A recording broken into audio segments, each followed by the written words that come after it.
So, మనం మొదటి నుంచి వింటున్న వార్త ఏంటి అంటే హెచ్ఎంపీవీ చైనా నుంచి మళ్ళొక వైరస్ మనకు వినిపిస్తుంది అని జెప్పేసి అనుకుంటున్నాము. ఎందుకంటే అందరూ పానిక్ అవుతున్నారు.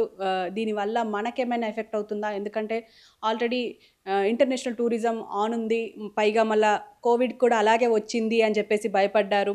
అండ్ ఇప్పుడు మనకు కొన్ని న్యూస్‌లో కూడా చూస్తుంటే వార్తల్లో కూడా వీడియోల్లో గానీ, వార్తల్లో గానీ అక్కడ ఎమర్జెన్సీ సిట్యుయేషన్ వచ్చేసిందా? హెల్త్ ఎమర్జెన్సీ ఉందా? అని జెప్పేసి కూడా భయపడుతున్నారు. సో, ప్రస్తుతం మన దగ్గర హెల్త్ డైరెక్టర్ ఉన్నారు. డాక్టర్ రవీందర్ నాయక్ గారు. ఆయన్ని అడిగి తెలుసుకుందాం. అసలు నిజంగానే మనం భయపడే అవకాశం ఉందా? అసలు మనకు ఆ సిట్యుయేషన్ మళ్ళీ తిరిగొస్తుందా? అని జెప్పేసి. సార్ నమస్తే సార్. నమస్తే అమ్మా. ఇప్పుడు ప్రస్తుతం మనకు ఈ హెచ్ఎంపీవీ వల్ల అసలు ఇదేంటి? దీని లక్షణాలు ఎలా ఉన్నాయి? దీనివల్ల మనకేమైనా ఎఫెక్ట్ ఉందా? ఓకే అమ్మా, థ్యాంక్ యూ. ఇప్పుడు మనం హెచ్ఎంపీవి అని అంటే హ్యూమన్ మెటాన్యూమో వైరస్. ఇది మనం నిన్న మొన్నటి నుంచి చైనాలో కొంచెం ఎక్కువగా కేసులు వస్తున్నాయని మనం ఎలక్ట్రానిక్ మీడియా కానీ ప్రింట్ మీడియా ద్వారా మనం చూస్తున్నాము. సో దీనికి సంబంధించి మనం గవర్నమెంట్ ఆఫ్ ఇండియాలో డీజీహెచ్ఎస్ తర్వాత డైరెక్టర్ ఎన్సిటిసి వారు ఆల్రెడీ స్టేట్మెంట్ ఇచ్చి ఉన్నారు. ఆ స్టేట్మెంట్లో వారు ఏం చెప్పినారంటే this is like any other virus, will have symptoms like common cold, flu like symptoms. So దీనికి సంబంధించి ఎలాంటి ప్యానిక్ గురి కావాల్సిన అవసరం లేదు. బట్ తప్పనిసరిగా మనం డిసెంబర్ నెల కనుక చూసుకుంటే లాస్ట్ ఇయర్కి ఈ ఇయర్కి కనుక చూసుకుంటే ఇప్పుడు వైరసెస్ ఎప్పుడు కూడా ఈ common cold flu like symptoms ఇస్తుంటాయి కాబట్టి మనం ఆ డేటా కనుక చూస్తే there is no much surge. దీన్ని బట్టి మనం ఏం చేస్తుంది అంటే ఏదైనా కొత్త వైరస్ రావటం కానీ లేకపోతే కొత్త క్లినికల్ ఫీచర్స్ ఇవ్వటం కానీ జరగలేదని మనకు అర్థమవుతుంది. రెండవది ఏంటంటే ఒకవేళ కనుక ఎలాంటిది ఏమున్నా కూడా మనకు ఆ ఇన్ఫర్మేషను గవర్నమెంట్ ఆఫ్ ఇండియా నుంచి వస్తుంది. దాని ప్రకారం మనం గైడ్లైన్స్ ఇవ్వటం కానీ అడ్వైజరీస్ ఇవ్వటం కానీ మనం చేస్తుంటాము. సో ప్రస్తుతానికి మన తెలంగాణ రాష్ట్రంలో ఒక్క కేసు కూడా నమోదు కాలేదు. నంబర్ 1. నంబర్ 2, కానీ మనం జాగ్రత్తగా ఉండడం చాలా ముఖ్యం. సో జాగ్రత్తగా ఉండటానికి మనం కొన్ని సూచనలు చేస్తుంటాము. డూస్ అండ్ డోంట్స్ అంటే మనం ఎవరితోనైనా కలిసినప్పుడు షేక్ హ్యాండ్స్ అట్లా ఇవ్వకుండా, తర్వాత దూరం నుంచే నమస్కారం అని చెప్పేసి, తర్వాత తుమ్మినప్పుడు కానీ దగ్గినప్పుడు కానీ మనం కర్చీఫ్ వాడటం, ఆ కర్చీఫ్ వేరోళ్ళు వాడకుండా చూడటం, ఆ తర్వాత పెద్దవాళ్ళు సీనియర్ సిటిజన్స్, తర్వాత చిన్న పిల్లలు లెస్ దెన్ 5 years. సో వాళ్ళు ఏదైనా అవసరం ఉంటే తప్ప వారిని చిన్నపిల్లల్ని బయటికి తీసుకెళ్ళకూడదు. పెద్దవారు కూడా ఏదైనా అవసరం ఉంటే మరీ అవసరం ఉంటే తప్ప బయటికి వెళ్ళకూడదు. తర్వాత డిస్టెన్స్ కూడా మనం ఆ కోవిడ్ టైం ఎట్లయితే డిస్టెన్స్ మనం ఒక మీటర్ డిస్టెన్స్ అంతే కదండి. సో మీటర్ డిస్టెన్స్ మనం మెయింటైన్ చేస్తే కొంచెం ఈ కమ్యూనికేషన్ అనేది ఒకటి నుంచి ఇంకోటి వ్యాపించకుండా ఉంటుంది. సో దయచేసి ఇవి డూన్స్ మనం కనుక ఫాలో చేసేస్తే తర్వాత రెగ్యులర్గా ఈ మినిమం యాక్టివిటీస్ మనం గుర్తుపెట్టుకొని ఇది కనుక చేసేస్తే దీని గురించి వరి అవ్వాల్సిన అవసరం లేదు, ప్యానిక్ అవ్వాల్సిన అవసరం లేదు. But let us be prepared for doing these dos and don'ts.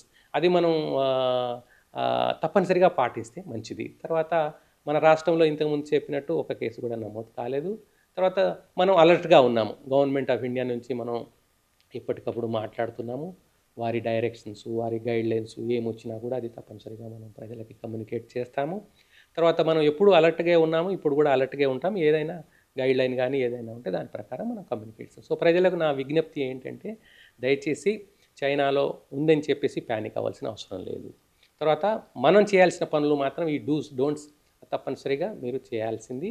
అది మనం ఈ క్రమశిక్షణ కనుక ఉంటే మనకి ఈ కమ్యూనికేషన్ అనేది ఒకరి ద్వారా ఒకరికి మీకు ఇన్ఫర్మేషన్ కూడా ఇచ్చుకోవచ్చు.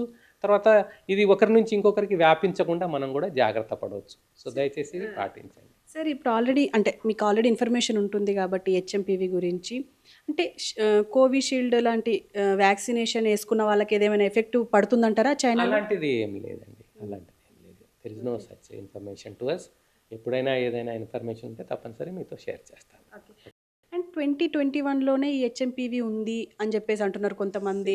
దానికి ఇంకా వ్యాక్సినేషన్ రాలేదు అంటున్నారు. ఇది వింటర్లో వచ్చే డిసీజ్ కాబట్టి దీనికి ప్యానిక్ అవ్వద్దు అని కూడా కొంతమంది అంటున్నారు. ఇప్పుడు వ్యాక్సినేషన్ వచ్చే పరిస్థితులు వచ్చినప్పుడు వ్యాక్సినేషన్ వస్తుంది. ఓకే.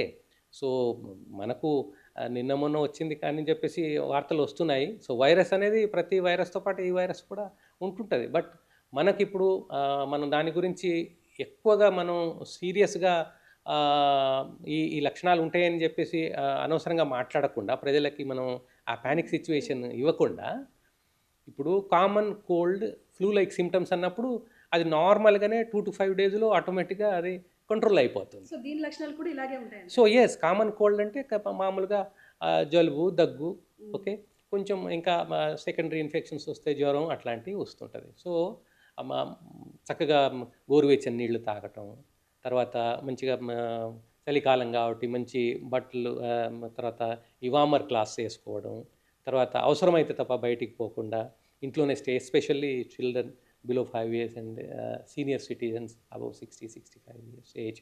సో ఆ జాగ్రత్తలు తీసుకుంటే ఇబ్బంది ఏమి ఉండకూడదు. తర్వాత ఓవరాల్గా గవర్నమెంట్ ఆఫ్ ఇండియా కానీ మన స్టేట్ గవర్నమెంట్ కానీ అలర్ట్గా ఉంది. ప్లస్ ఇక్కడ ఒక కేసు కూడా నమోదు కాలేదు. సో ఈ మనం డూస్ అండ్ డోంట్స్ ఏవైతే ఉన్నాయో అవి మనం పాటిస్తే తప్పనిసరిగా ఎట్లాంటి ప్యానిక్కి గురి కావాల్సిన అవసరం లేదు. సో ప్రతిదానికి మనం అలర్ట్గా ఉన్నాము. Thank you very much sir. So చూశారు కదా, ఎలాంటి ప్యానిక్ సిచ్యువేషన్ అయితే మన దేశంలో కానీ మన రాష్ట్రంలో కానీ లేదు. కేవలం అక్కడ సోషల్ మీడియా ద్వారా వస్తున్న వీడియోలు తప్ప ఇంకా మనకు అంటే అఫీషియల్గా కూడా ఇంకా బయటికి రాలేదు. సో ఏదేమైనా అక్కడ జరుగుతున్న సిచ్యువేషన్ అయితే ఇక్కడికి వచ్చే అవకాశం లేదు. ఆ వైరస్ ఇక్కడికి వ్యాప్తి చెందాలన్నా కొంచెం టైం పడుతుంది. ఎందుకంటే అప్పటికి వింటర్ కూడా అయిపోతుంది. సో కోల్డ్ కాఫ్లు కూడా తగ్గిపోతాయి. సో అందరూ ఎప్పట్లాగే జాగ్రత్తలు తీసుకుని హైజీనిక్గా ఉండి డిస్టెన్స్ మెయింటైన్ చేస్తూ మాస్క్ మెయింటైన్ చేసినా మనకు ఆల్రెడీ అలవాటు అయిపోయింది. మనకు మాస్క్ మెయింటైన్ చేయడం, హైజీనిక్గా ఉండడం, హైజీన్ ఫుడ్ తినడం అనేది. సో ఇలాంటి జాగ్రత్తలు పాటిస్తే మనకు ఎలాంటి భయం లేదు అని చెప్పేసి అయితే డాక్టర్ గారు అంటున్నారు. సో ఇది